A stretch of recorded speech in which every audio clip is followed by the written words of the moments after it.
Alors, le domaine de la Roche-Jagu est une propriété du département depuis 1958. Donc après plusieurs années de travaux, le domaine de la Roche-Jagu propose des expositions temporaires tous les ans. À chaque fois, un lien se crée entre la thématique de l'expo qui change chaque année et la programmation culturelle, avec toujours l'humain et la place de l'humain dans la nature au centre de la construction de la programmation. Le domaine de la Roche-Jagu, dans sa gestion, a été assez précurseur, ne serait-ce que dans la conception du parc.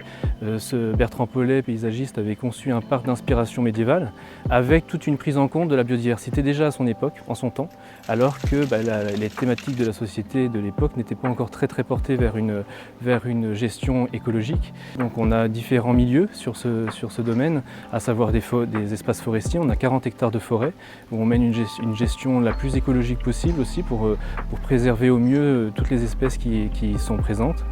Et c'est une chance pour nous jardiniers d'être dans un cadre comme ça, parce que c'est les petites surprises du quotidien, encore une fois, qui font la richesse de ce milieu. Ce qu'on souhaite ici, c'est que le visiteur puisse découvrir différents endroits du parc et du domaine. Et c'est pourquoi on ne programme pas jamais au même endroit, en fait. Voilà. De façon à attiser la curiosité, permettre la découverte, l'expérience sensorielle et artistique.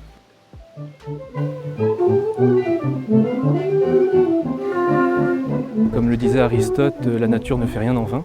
Et c'est vraiment un peu la philosophie de la Roche-Jagu, c'est de montrer la diversité des espèces, la diversité de la flore qui est présente, et que nous, le jardinier, avec notre sensibilité, on va pouvoir créer des espaces, essayer d'avoir cette mise en scène de la nature finalement, comme un tableau de peinture qu'on pourrait dessiner avec nos mains.